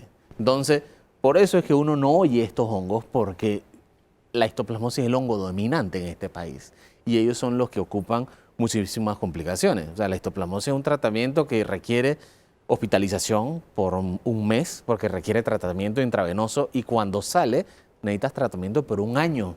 Entonces, ese es el tipo de hongos que hay que preocuparse y que tenemos aquí. Entonces, Los otros de las micromucosas hay que estar pendiente, al igual a como yo he hecho las analogías, hay que estar pendiente a como cuando se te va a acabar el papel higiénico, no es que sales en pánico, sino que ya tú sabes que te toca estar más pendiente, ir al supermercado y traerlo. Así mismo se hace la vigilancia epidemiológica con este hongo. A propósito de vigilancia epidemiológica, esta semana también nuevo anuncio, 5 pilares para dar seguimiento al comportamiento de la pandemia y de esta forma evitar o retrasar una tercera ola. Fue la frase que utilizó el ministro. El punto es, ¿de verdad se puede retrasar o es inevitable una tercera ola? Fíjate que después de haber pasado todos los países una tercera ola, y estoy hablando de la región de América, ¿no? Costa Rica, Colombia, Chile, miren, Brasil, Argentina, Perú, Panamá, está en una burbuja. O sea, nosotros no hemos visto la tercera ola a tal punto que, si recuerdan, la gente conecta los sitios de aglomeración con aceleraciones y no han ocurrido. Carnavales, no ocurrió. Semana Santa, no ocurrió. Día del 1 de mayo, que fue fin de semana, no ocurrió. Entonces, ¿qué está ocurriendo? Panamá ya probablemente hizo el cambio mental de protección y eso nos ayuda a evitar la tercera ola. Lo que ellos recomendaron es transparencia de los indicadores, que es algo que ya pedíamos, que es enséñanos qué estás midiendo para poder saber cómo tomas tus decisiones. Y esos indicadores están correctos, porque te dicen saturación, velocidad de infección y rendimiento del sistema de cómo respondo yo como gobierno ante la identificación de casos nuevos. Una de las primeras cifras que nos arroja es que hay más jóvenes en este momento siendo afectados por la pandemia, doctor. Fíjate que eso ha sido desde el inicio de la pandemia, que donde las personas de menos de 59 años han sido los que más se infectan. ¿Okay? ¿Por qué son los que más se infectan? Porque son los que tienen que salir más de las casas, están menos aislados, tienen que interactuar con más personas y el virus se pasa de persona a persona por vía aérea. Entonces, esas personas que están saliendo más son los que tienen mayor riesgo y son los que tienen que proteger. Por eso es que se han visto algunas medidas adicionales en algunos sitios, como no solamente las 4M, que es la mascarilla, lavado en manos, distanciamiento y mucho espacio abierto, sino que en el metrobús y en el metro les ponen la pantalla facial. Eso es algo que movimientos cívicos y sociales como todo Panamá lo impulsaron desde junio del año pasado y se implementó un año después ahora. ¿Por qué? Porque ya tenemos un cambio social y un movimiento de la población mucho más grande, que estas medidas están funcionando. Porque fíjense que después de 10 semanas es que estamos viendo una pequeña aceleración en algunos corregimientos muy aislados. ¿Debemos verlo con preocupación? Todavía no. Es más, el hecho de que estén reportando corregimientos aislados implica algo que la gente no lo ha visto. El gobierno está midiendo por medidas de microclúster. Está metiéndose en corregimientos y haciendo acciones en esos corregimientos, gastando menos recursos y siendo más eficiente controlando la medida ahí. Entonces, por eso es que suena raro de que San Felipe está abierto, pero Bellavista no, porque San Felipe tiene 0 casos, pero Bellavista está creciendo. Entonces, puede que no sea tan lógico, pero esa es la medida correcta. Pero hombre, y me colocó Bellavista lejos. San Felipe y el Chorrillo, que limita ahí mismo, no. Sí. San Felipe sí, pero el Chorrillo no. Además, eso invita a que la gente piense que, ven acá, si no tienes nada que ir a buscar allá, no vayas para allá, ¿ya? aunque se permita San Felipe, si no tiene nada necesario, no vayas para allá. Pero quiero regresar a un punto sobre el tema de la educación. Durante muchos meses tuvimos la sensación de que el gobierno, o Panamá, el Estado, estaba haciendo las cosas mal. Mira cómo estaba Costa Rica se había abierto, mira que Ecuador solucionó todo. O sea, los países que cantaron victoria fueron países que después han tenido que vérselas terriblemente. Y Costa Rica ha resultado siendo asistido por Panamá. ¿Panamá puede decir que ha hecho las cosas mejor? Fíjense que esto ha sido un proceso de aprendizaje en el mundo. Y podemos poner ejemplos, como lo mencionaron, de los países que les iba fantástico y podemos agarrar Uruguay, que era un ejemplo. Un ejemplo, exacto. Y se vino abajo también. Las tasas estaban que eso no se veían volando. Cuba volando. Exacto. Taiwán volando. ¿Por qué? Porque el culpable de esta pandemia no son los gobiernos, aunque hay velocidad de respuesta, ¿eh? Que eso, hay diferencia de velocidad de respuesta, pero es el virus que se ha adaptado a ser cada vez mejor y más infeccioso. Y lo vemos con las variantes. Usted acaba de decir algo. Es decir, el virus se adapta también a las situaciones. Claro que sí. O sea, eso es importante. O sea, la sociedad aprende y el virus se adapta a la situación. Entonces, si tú tienes medidas muy restrictivas, ¿qué pasa en esos países? Aumenta la infecciosidad del virus, como ha ocurrido en Brasil, como ha ocurrido en India, como ha ocurrido en California. Usted habla de aprendizaje en el mundo. Ha sido un proceso de aprendizaje en el mundo. ¿Hemos sido buenos o malos alumnos los panameños? Intermedio, como un 3,5. ¿Por qué? Porque hemos fallado los profesores para enseñar de una manera bien eficiente, de una manera práctica, que tú puedas adaptar los conocimientos muy rápido. Hemos sido muy malos en monitoreando y evaluando que lo que se ha hecho sirva o no sirva. Y los estudiantes simplemente están ahí, ¿no? Que es la población. Nosotros, fíjense que al inicio era un poco rebelde, pero el panameño cumple las normas. O sea, cumple las normas y estamos hablando de más del 90% de la población sigue las normas, todo. Eso es importante, porque como en un salón de clases que uno decía, allá están los malportados, usted está diciendo, allá están los malportados, el 10% nada más. Sí, y fíjate, mira, hemos visto este fin de semana las ligas de fútbol. La liga de fútbol se desarrolló completa, toda completa, varios juegos, múltiples juegos, seguimientos. ¿Cuántas fiestas nosotros vimos de victorias de juego?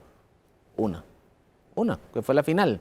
O sea, y la final es difícil de controlar porque es, o sea, como un logro de tu equipo. Entonces, la ventaja es que estas fueron al aire libre, a diferencia de las discotecas que fueron cerradas, que si fuera por mí, discoteca que incumple y pone en riesgo a la población, pone en riesgo a la salud pública y hay que ser bien agresivos con eso. Ahora, donde sí ha habido agresividad es en las redes sociales. Sí. ¿Ahí hablamos de un debate científico o estamos hablando de un debate político o ni lo uno ni lo otro?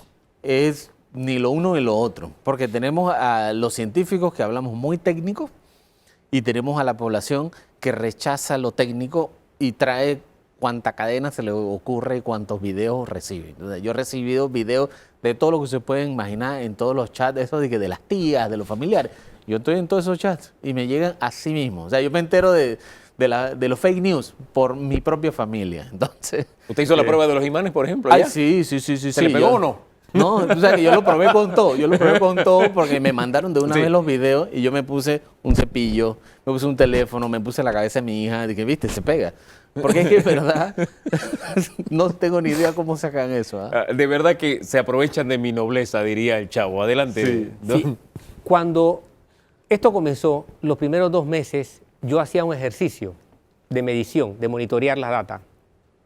Y me percaté que el virus, que el comportamiento del contagio tenía un ciclo. Y el virus subía y bajaba, subía y bajaba, subía y bajaba. Eso es detectable, o sea, cuando se analiza data, ustedes los especialistas, ¿saben a lo que van o simplemente están buscando a ver qué descubren? No, uno sabe qué es lo que está buscando. O sea, cuando uno mide estas epidemias, lo primero que mide son lo que se llaman medidas suavizadas, ¿no? Que es la media de 7 días. Porque pasa eso, un día reportan 400 y el otro día 700 y después 300. Entonces, si tú lo ves diariamente, tú ves pura interferencia, ¿no? Sube, baja, sube, baja. Pero hay unas medidas intermedias que son promedios que te permiten ver cómo va la evolución y tomas decisiones más fríamente. Porque esto ha pasado, un día hay 700 y el otro 300, pero el día de 700 la gente explota y el de 300 dice que vamos bien. Entonces, tú no puedes estar de que es bien mal, sino que tienes que enfocarte en medidas suavizadas, en periodos cortos de 14 días.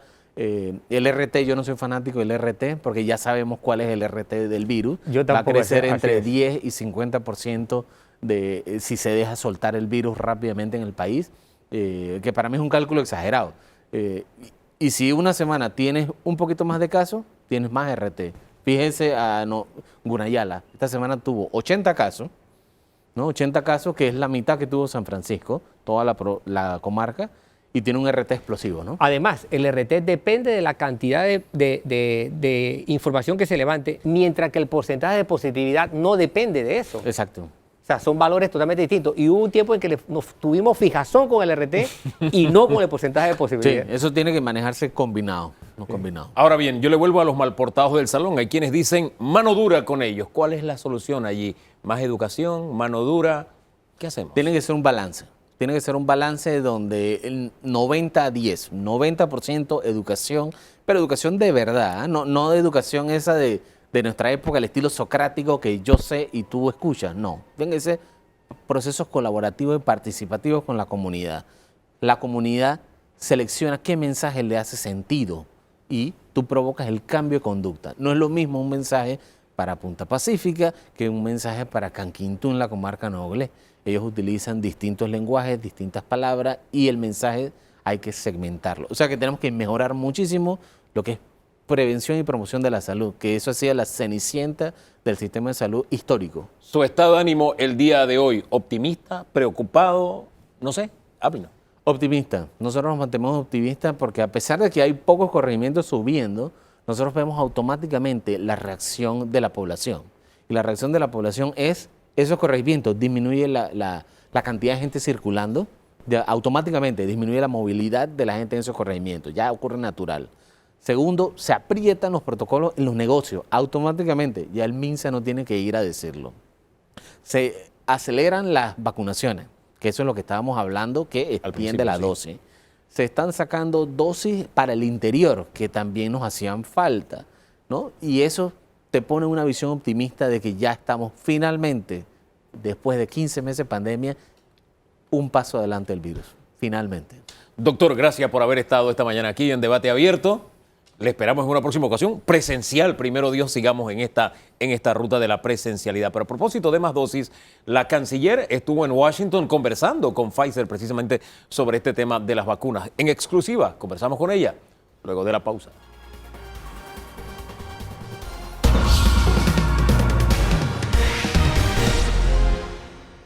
Y para cerrar el programa hoy nos acompaña la canciller Erika Moines, que ha estado de gira durante toda esta semana. Señor canciller, muy buen día, bienvenida a Debate Abierto. Buenos días, encantada de estar aquí. Háblenos primero de esos pilares que fundamentaban su gira a Estados Unidos que ya ha terminado. Sí, 3 pilares. El primero, la área multilateral, que implicó, hablé en las Naciones Unidas, me reuní con varios directivos, con el secretario general, con el director de la OIM, con algunos representantes. Entonces, esa era una área que queríamos abordar. La segunda eran reuniones estratégicas, entre las cuales obviamente estaba la reunión con Pfizer, pero también hablamos en el Council of the Americas, en donde hubieron más de 20 empresas interesadas en Panamá, y ahí un poco fortalecer estratégicamente cómo nos queremos posicionar. Y por último, la línea de Misión Panamá. Misión Panamá busca mejorar la imagen de Panamá en el plano internacional, generar interés, hablar de noticias positivas, posicionarnos de una manera proactiva, contar nosotros lo que queremos que se diga de Panamá y no esperar que otros llenen esos espacios con noticias más negativas. Me llama la atención que estaba bien definido los pilares y el propósito. Permítame elegir del pilar 2, el pilar estratégico, la reunión con Council of Americas, porque al final lo que Panamá necesita es inversión. ¿De qué habló? ¿Con qué sectores habló? ¿Qué viene en concreto de ese encuentro que tuvo? Sí, este es uno de los primeros en donde se dio presencial, o sea que los invitados, a veces ellos tienen presidentes de Estado como invitados, otras veces ministros. Entonces, al ser una de las primeras presenciales, creo que generó mucho interés, lo cual es muy positivo, porque tener a todos estos altos directivos un poco escuchando, quieren saber, es conocido que pasamos por meses muy difíciles, que la economía tomó un impacto negativo.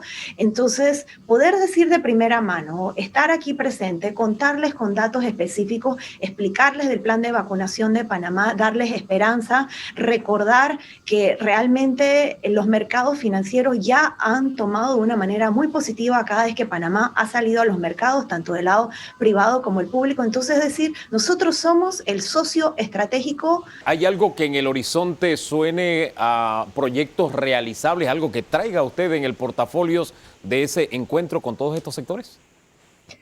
Yo creo que hay mucho interés, pero yo soy amiga realmente de cosas concretas. Decir que de una primera reunión ya tenemos un proyecto que les puedo traer y que les puedo garantizar sería utilizar frases grandilocuentes, que suena muy bien, pero realmente en este momento se establecen los contactos, se tiene que dar el seguimiento. Cuando hay algo concreto, entonces se debe anunciar oportunamente. Se reúne usted también entonces en el tema multilateral con el secretario general de Naciones Unidas, y él llamó a Panamá campeón de la paz.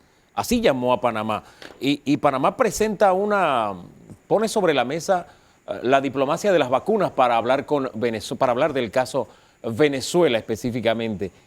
Háblenos un poquito de lo que presentó Panamá como oferta, en este caso, la diplomacia de las vacunas, canciller. En el caso de Venezuela, las vacunas las necesita tanto la oposición y la oposición fragmentada, que en ese momento tiene que agruparse y sentarse a la mesa. Y del otro lado, el régimen de Maduro también, todo el mundo las necesita. Entonces, son temas importantes dentro de los cuales podemos sentarnos en la mesa, empezar a dialogar, buscar. Cada paso que podamos lograr es importante, o sea, el reconocimiento que tenemos que tener que las estrategias hasta el momento que se han desarrollado no han funcionado y que tenemos que buscar soluciones alternativas y creativas para poder generar algo de momentum en la dirección correcta, creo que son importantes y están siendo bien acogidas. Don Danilo. Buenos días, señora ministra. Señora ministra, dos preguntas. La primera es, ¿qué podemos esperar lo que su gestión ha incorporado o llamado la diplomacia climática? ¿Qué habrá sobre esto en materia de seguimiento? Después de esto le tengo la siguiente. Sí, Panamá es uno de los 3 países del mundo carbono negativo. Nadie sabe eso. Nadie nos ubica en la palestra internacional como uno de esos países verdes, con todo lo positivo que eso nos genera. El acercamiento con Pfizer, el hecho de que usted llevaba el mensaje de concienciar a Pfizer de que nosotros de alguna forma hemos puesto la mayoría de nuestros huevos en esa canasta. ¿Qué retroalimentación recibió de parte de la empresa? ¿Qué nivel de compromiso hay? Sí, yo creo que es importantísimo. Estar sentado enfrente del CFO de Pfizer, el que al final toma las decisiones de quién sale de la planta, cuántas dosis salen de la planta y a qué país se reciben, importantísimo. Nosotros tenemos una apuesta muy seria, creo que algo así como 3 semanas empezamos entonces con este plan masivo de vacunaciones en donde en 3 meses vamos a recibir 5 millones de dosis, solo el primer mes más de 1,5 millones. Entonces nosotros tenemos que darle seguimiento permanente y haber logrado esta reunión era en sí un logro. Darle el seguimiento, asegurarnos que esos compromisos pactados se cumplan y haya una garantía de suministro es realmente importante, entendiendo que las vacunas representan la vida de nuestros panameños, el camino a la solución y recuperación económica importante para el país. Pfizer reconoció ese riesgo asumido por Panamá y su corresponsabilidad de responder a tiempo con las dosis comprometidas. Sí, claro que sí. Yo creo que no solo se reconoció, sino que datos interesantes, como por ejemplo se manejaron en su momento con Israel, de darle seguimiento a la data de los ciudadanos, algo así estamos explorando en Panamá, producto de esta reunión. Entonces, yo creo que esto hay que hacerlo, esto es importante, esto es una gestión proactiva que tenemos la oportunidad, yo creo que un poco gestionando ese tipo de encuentros clave, porque ponerle una cara, aquí tenemos un problema y pueden estar seguros que vamos a estar llamando, tenemos a alguien a quien responder. Entonces, en momentos en donde todos los estados están con una presión importantísima sobre asegurar o capturar algunos envíos, estar ahí presentes, estar en la mesa es muy importante para Panamá. Entonces, el panameño medio común confiado porque se ha reasegurado la provisión de Pfizer. Absolutamente, hemos logrado la garantía, así que estamos, yo creo que ahora en conteo de semanas para iniciar este proceso de vacunación masivo, en donde en pocos meses debemos ser uno de los primeros de la región. Yo creo que es importante cuando hacemos las comparaciones o vemos dónde está Panamá relativamente con otros actores, Panamá tiene vacunas que son reguladas por organismos internacionales, lo cual el día de mañana ya se empieza a ver incluso que hay restricciones de viajes en donde Panamá o los panameños que han recibido vacuna en Panamá también estamos gestionando para que entonces puedan acceder a esos mercados con esa certificación de vacunas autorizadas y reguladas. Aprovechamos los minutos finales de esta conversación, señora ministra, para tocar otros temas. Por ejemplo, el problema de los hermanos Martinelli Linares en Guatemala. Su padre, ante las últimas noticias que se han generado en Guatemala, dijo que la responsabilidad de lo que le está pasando a estos muchachos es de la Cancillería porque no ha hecho valer el artículo 17 de la Constitución. ¿Qué dice Cancillería? Sí, a las representantes del expresidente Martinelli se les recibió en la Cancillería en el momento que fueron a presentar sus solicitudes. En oportuno momento ya se les había dado una contestación el año pasado sobre toda la gestión que se llevó a cabo desde el punto de vista del apoyo consular que como panameños absolutamente requieren, y se les ha dado en todo momento la decisión específica sobre la inmunidad o no. Se les explicó el tema de Parlasan y quién tiene que tomar ese análisis. Al no ser una competencia específica de Cancillería, ya se le ha dado todos los argumentos y seguiremos ahí respondiendo cualquier otra solicitud que tenga a bien presentar. ¿Hay algún representante de Cancillería o del gobierno de Panamá en Guatemala dándole seguimiento al caso de los hermanos Martinelli? Sí, nosotros tenemos embajador y atención consular que en todo momento se les ha brindado y ellos están conscientes de ello. Hay personas que han estado protestando esta semana en los alrededores de la Cancillería. ¿Qué le diría usted a estos panameños? Yo creo que no se trata como de mensajes sobre su protesta, ¿no? Yo creo que todo el mundo tiene derecho a hacer las protestas pacíficas que estimen necesarias. Yo creo que nosotros lo que tenemos es que generar esos espacios de diálogo, de apoyo, de atender a ellos y a todo el que necesite algún apoyo o soporte de parte de Cancillería. Así que en ese momento, de manera muy oportuna, ya se tenía preparado todo en las mismas documentación que en su momento se le ofreció ante sus solicitudes. Cierro el tema así. ¿Ha dejado Cancillería, la República de Panamá, al desamparo a los hermanos Martinelli y Linares o no? La Cancillería apoya y va a darle seguimiento a todos los panameños en la medida que lo requieran y que nosotros esté dentro de nuestras competencias darle ese apoyo, y eso se les ha ofrecido a ellos y se le va a ofrecer a cualquier otro panameño. Don Danilo Toro. Sí, señora ministra, tocó usted este tema en Nueva York sobre la igualdad de género y especialmente la igualdad salarial. Sí, claro Quisiera, que sí. Sobre eso en particular, ¿Panamá se engancha a algún lineamiento de Naciones Unidas para generar alguna política pública específica? Sí, primero lo tocamos.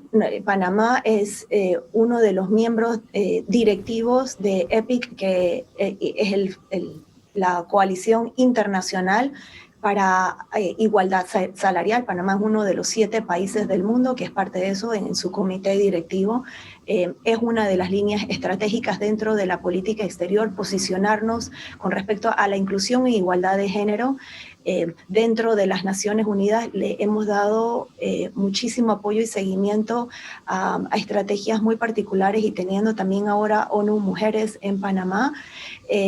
Entonces, yo creo que es un momento único en donde a producto de la crisis que se ha generado en la pandemia, todos los estados panameños y el resto de los estados tenemos la oportunidad de poner la igualdad de género en el centro de la agenda de recuperación económica. Si realmente creemos en esta igualdad de género, este es el momento para que tenga un componente femenino, los préstamos, el apoyo que se le dé en impuestos, el apoyo que se le dé en educación, o sea, todo lo que tenga que ver con esta recuperación económica, que haya un componente de igualdad de género, y eso mismo estamos tratando de promover, no solo de cuál es el componente que se incluye, pero que haya un grado de responsabilidad, tanto el panameño como el de todos. Todos los estados tenemos que ser responsables. La misma gestión diplomática que se está dando en el tema de cambio climático y cómo todos los estados tenemos que responder, también tiene que haber ese mismo grado de responsabilidad en el tema de igualdad de género. Señora ministra, ya está en el horizonte la próxima reunión de evaluación de OCDE. Nosotros estamos en la lista de países no cooperadores en materia fiscal.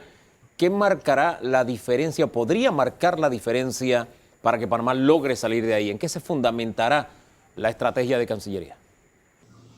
Sí, la estrategia de Cancillería es darle seguimiento desde el punto de vista de articulación diplomática a los esfuerzos que lidera el ministro de Economía y Finanza con su contraparte tanto en OCDE como en Gafi. Y de ese lado, que es la articulación diplomática, estamos dándole todas estas reuniones, toda esa gestión, conectar con todos los cancilleres, con todos los equipos, asegurarnos que en el momento que lo necesitamos tengamos el apoyo de las distintas delegaciones al momento que se hacen las evaluaciones es clave para nosotros y en ese sentido estamos trabajando. Precisamente ahí es donde se destrancan estas listas, el estar en estas listas cuando se está trabajando con organismos multilaterales, la conversación con cada uno de los países. En esa línea y sabiendo que usted trabaja en esa dirección, ¿podemos vaticinar que Panamá saldrá de la lista o no? Esperemos que tenemos que ser absolutamente positivos de que vamos a salir. Hay que hacer el trabajo, hay que asegurarnos que desde el lado de Cancillería que le estamos dando el seguimiento. El ministro de Economía y Finanzas tiene todo un proyecto y todo un equipo armando y dándole seguimiento a los planes de acciones tanto en OCDE como en Gafi. Panamá tiene que salir de la lista, pero tiene que salir de las listas para quedarse fuera de una vez por todas, no romper esta dinámica y este ciclo pernicioso en donde entramos, salimos y seguimos perpetuando una imagen negativa de Panamá. Ministra, usted dijo que salimos a hablar nosotros de nosotros mismos, no que hablen de nosotros. ¿Cómo siente usted que fue acogida ese hecho de que usted saliera a hablar de Panamá?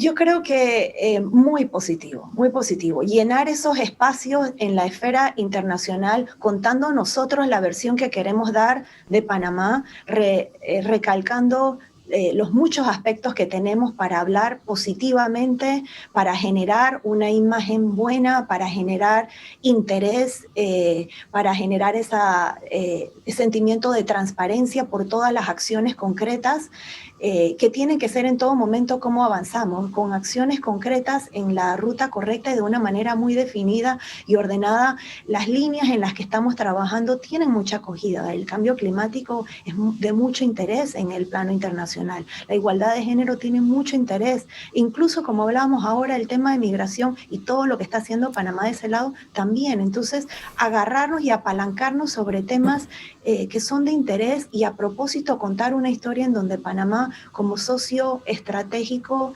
y seguro de la región, como realmente lo ha sido para muchas empresas que han venido, se han establecido de una manera positiva, han tenido una buena experiencia y contar eso en el plano internacional es clave en tanto vemos esta recuperación económica y la movilización de recursos importante para reactivarnos y redinamizarnos. Ahora bien, así como una golondrina no hace verano, una gota no llena el vaso. Esta gira suya o visita suya va acompañada de una estrategia.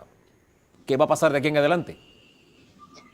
Sí, el parte de la estrategia de Misión Panamá es precisamente no hacer una aparición en medios o atender un foro y que no sea todo algo coordinado y con mucho seguimiento. A través de la red de embajadas que tenemos, le estamos dando amplificación a todos los mensajes que estamos llegando, seguimiento con todos esos generadores de opinión, que cada vez que lleguemos estén en todos los niveles incluidos, es decir, el nivel político, el nivel de sector privado, los foros de pensamiento, o sea, mucho más inclusivo, de manera que cada acción realmente amplifique ese mensaje y realmente le lleguemos a muchos más en cada una de nuestras apariciones. Señora ministra, gracias por esa intervención hoy en Debate Abierto, concedernos esta entrevista y bienvenida de regreso a Panamá. Muchas gracias. Señores, con esta entrevista cerramos el día de hoy el programa. Gracias por la sintonía. El próximo domingo, primero Dios, estamos juntos otra vez. Hoy hacemos el esfuerzo y nos seguimos regalando la mejor jornada de nuestras vidas. Bendiciones.